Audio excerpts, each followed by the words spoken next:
We're shaking, folks. Back with another reaction. Back with some more Iron Maiden. We're going to their Peace of Mind album. This is the second one that Bruce Dickinson was the singer for.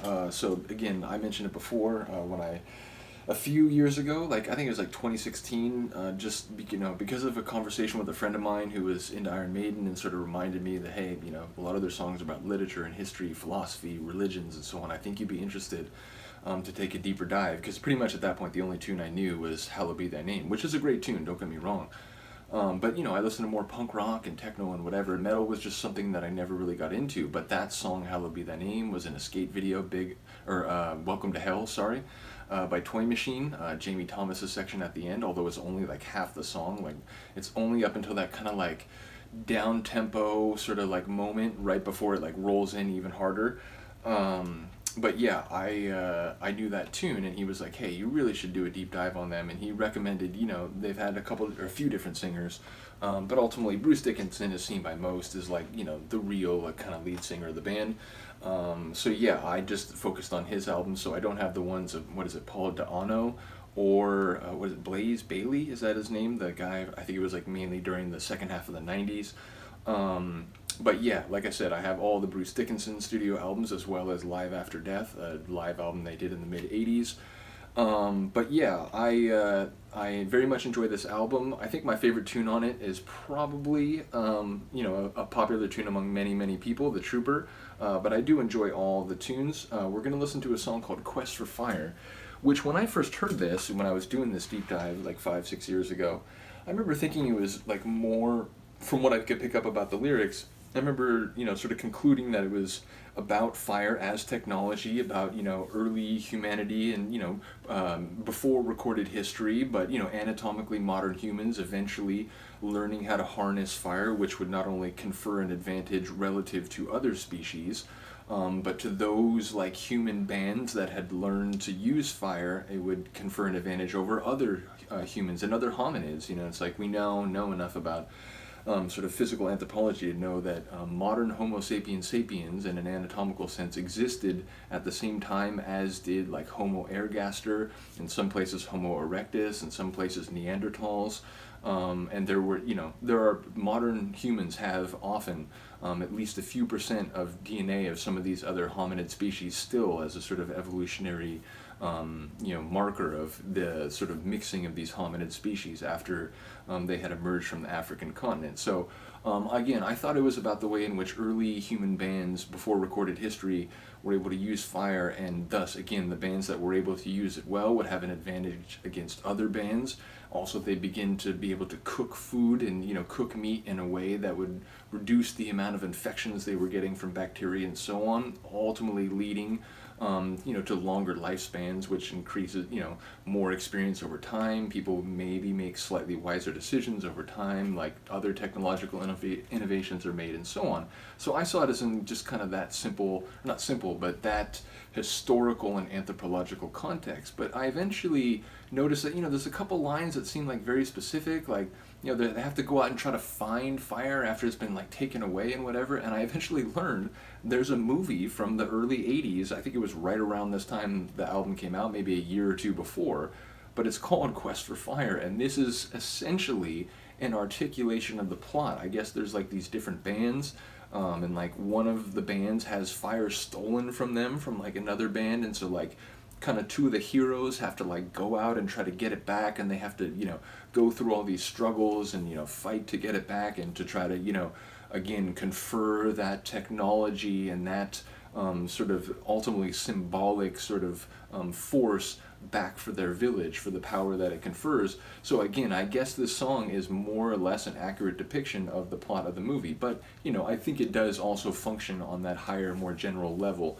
because that's certainly the way it hit me when I first heard it. Now maybe that's just because I didn't know the movie. I still haven't seen it, but yeah, my understanding is that it is actually based on a movie. So let's get to it. This is Quest for Fire by Iron Maiden on their 83? I think this is 83. Hold on, let's just make sure before we start. 1983, yes. Okay, so here we go. Quest for Fire, Iron Maiden on Peace of Mind, 1983.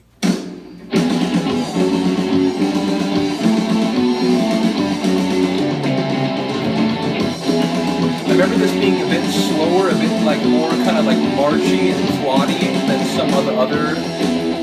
Yeah, this is the kind of vibe.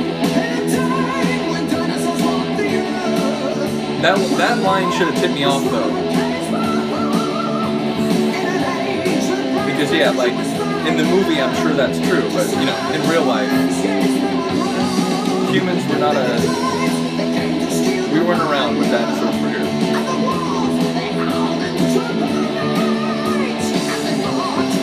Bruce's voice, man.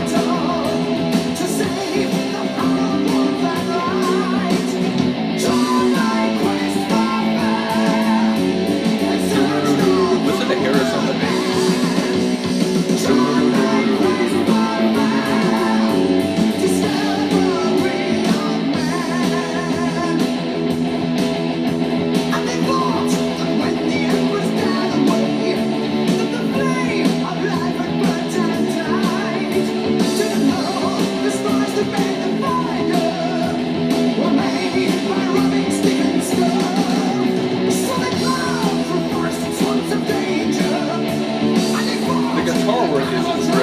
Like it's simple, it's not trying to like reinvent the guitar wheel or the riff wheel, but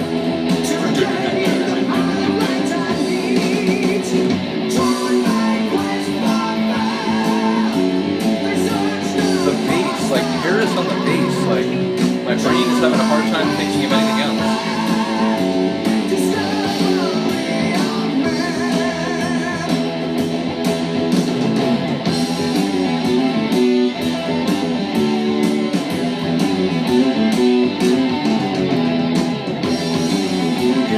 And this section kind of gives me a similar feel as Alexander the Great from is it the next album?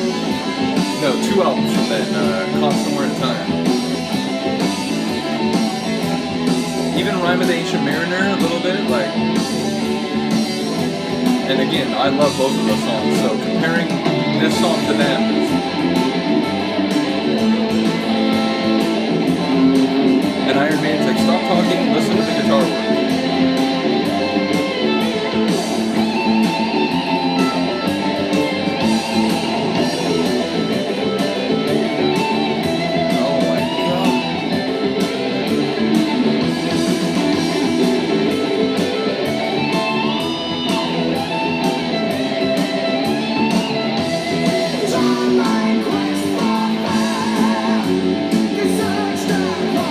Chorus, my brain can only hear Harris there.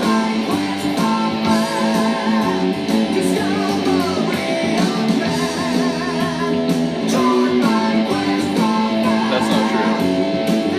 Bruce is like, this is like prime time Bruce.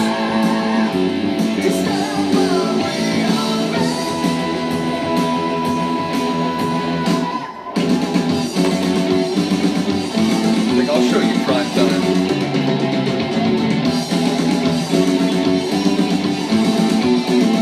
Tempo shifts, crazy like instrumental interludes. I love this band, dude. They are insane. So yeah, like I said, you know, my understanding of that song, perhaps, you know, I should have been tipped off at the beginning. Because I think when I first heard that song, maybe I was just, you know, so like excited by their sonics as I was beginning that deep dive. That maybe I never caught that opening line about like when dinosaurs roamed the earth, because yeah, like again, I assume that's the case in the movie, but you know, anthropologically speaking, we came around much later. Although again, one can argue that, you know, the birds are one line of dinosaurs that happened to survive the KT extinction event.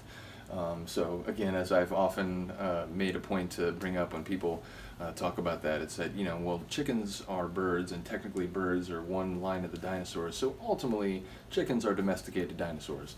But nevertheless, yeah, I really do enjoy that tune. I like it because, you know, I like the variety, and, you know, I love a lot of their really fast songs, but it's nice that they do occasionally have songs that have more of this kind of like slower kind of marching feel.